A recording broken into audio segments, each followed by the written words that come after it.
আসসালামু আলাইকুম। সবাই কেমন আছেন? আশা করি অনেক অনেক বেশি ভালো আছেন আপনারা সবাই। তো চলে আসলাম এই তো নতুন একটা ভিডিওতে। আর এই যে দেখতে পাচ্ছেন গ্রামের বাড়ি, এই বাড়িটা কাদের বলতে পারবেন কি? তো যাই হোক আমি বলেই দিই, এটা হলো আমার বাবার বাড়ি। আর এখানে কিন্তু আমার শিশুবেলাটা কেটেছে, এখানেই আমার জন্মস্থান, এটাই হলো আমার সেই বাবার বাড়ি। আমি ছোট থেকে বড় হবার পর্যন্ত, বেড়ে ওঠা পর্যন্ত এই বাড়িতেই আমার সব কিছু।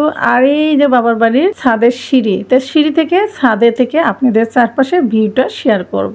আর এই জায়গায় কিন্তু আমার ছোট্টবেলার দিনগুলি কেটেছে। আর এখন বড় হয়ে বিয়ে হয়ে শ্বশুর বাড়িতে চলে আসায় স্বামীর সংসার নিয়েই কিন্তু ব্যস্ত, বাবার বাড়িতে সেভাবে আসাই হয় না। সেই শিশুবেলার কথাগুলি খুব মনে পড়ে গেল। যাই হোক আপনাদের সঙ্গে বাবার বাড়ির চারপাশের ভিউটা শেয়ার করছি। আমার বাবার বাড়ির চারপাশে দেখুন সবুজ গাছপালা, সুন্দর লাগছে না? ভিউগুলি অনেক সুন্দর, অনেক সুন্দর মাশাআল্লাহ। আর মেয়ে যেহেতু রাজশাহী থেকে লেখাপড়া করে, মেয়ে ওখান থেকে কাছে নানির বাড়িতে চলে গেছে। আমার বাবার বাড়ি কিন্তু ঈশ্বরদীতে। তো ঈশ্বরদীতে নানি নানা আছে, তাদেরকে দেখতে গিয়েছে। আর এই যে গ্রামের বাড়ি ঘর খুব সুন্দর না? আমার তো অনেক ভালো লাগে, আমি গ্রামকে খুব মিস করি, কারণ আমরা শহরে থাকার জন্য গ্রামে অনেক মিস করি। যাই হোক খুব তাড়াতাড়ি চেষ্টা করছি যেন গ্রামে সেটেল হয়ে যেতে পারি একবারে, নিজের গ্রামে নিজের স্বামীর বাড়িতে।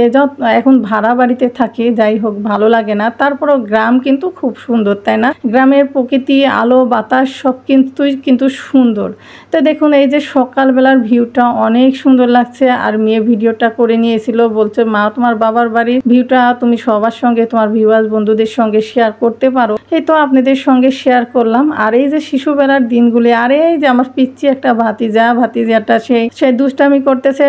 আমার মেয়ে চলে আসবে বলে সে তার বোনের সঙ্গে আসবে, সে আসার জন্য রেডি হয়ে গেছে, মনে করছে যে সে আসতে পারবে। তো যাই হোক বাবার বাড়ির ঘরের মধ্যে ওই রকম শেয়ার করলাম না, ভাববেন সেজন্য। যাই হোক এই যে আমার মায়ের কিন্তু মুরগির ঘর, এখানে কিন্তু আমার মেয়ের জন্য 2টা কাঁঠাল কেটে রাখছে আমার মা। আর এই যে এই পাশে কিন্তু গ্রাম, মানে গ্রামের হাঁস মুরগি গরু ছাগলের ঘর। আর এটা কিন্তু আমার বাবার বাগানের যাওয়ার রাস্তা।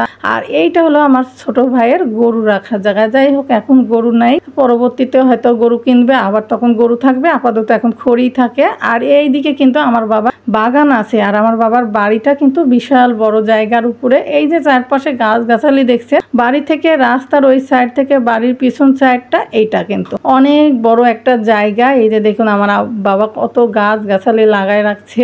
আর এই যে পেঁপে গাছ ভেঙে পড়েছে, দেখতে পাচ্ছেন অনেক গাছগাছালি। এই জিনিসগুলি খুবই মিস করি। কে কে এগুলি দেখে মিস করছেন বাবার বাড়ির সব স্মৃতিগুলি অবশ্যই কমেন্টে জানাবেন। আমি তো কিন্তু খুব মিস করি বাবার বাড়ি, কিন্তু মিস করলেও কিচ্ছু করার নেই। ছেলে পেলে বড় হয়ে গেলে আর মেয়েদের স্বামী সংসার নিয়ে কিন্তু ব্যস্ত হয়ে গেলে বাবার বাড়ির কথা মনে পড়লেও কিচ্ছু করার নেই। আর এই যে জায়গাটা দেখছেন এই পাশের, আর এগুলো আমার বাবার বাসার কিন্তু কলার গাছ। আর এই যে সাদা বাড়িটা দেখছেন, এটাও কিন্তু আমার মেজো চাচার বাড়ি ছিল, চাচা বিক্রি করে অন্য জায়গায় চলে গেছে, কিন্তু জায়গাটা হলো আমার বাবা, কারণ এটার কারণ আছে। যাই হোক এটা আপনাদের সঙ্গে নাই শেয়ার করি। আর এই যে আমার বাবার বাড়ির পিছন সাইডের রাস্তা, আর এদিক দিয়ে যাওয়া আসা করে। আর এদিকে দেখুন অনেক সুন্দর লাগলো।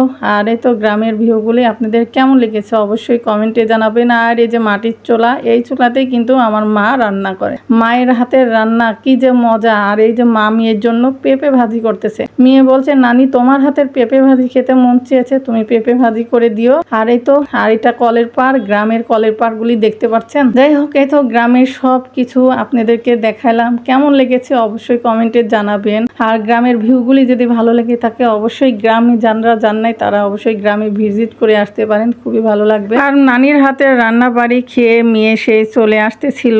আর ট্রেনের ভিতর থেকে মেয়েই তো একটু ভিডিও করে নিয়েছিল। ঈশ্বরদী বাইপাসের ভিউটা অনেক সুন্দর, দেখুন মাশাআল্লাহ অনেক ভালো লাগে। যাই হোক বাবা অনেক কষ্ট লাগে। যাই হোক এখনকার মতো বিদায় নিলাম, আল্লাহ হাফেজ, আসসালামু আলাইকুম।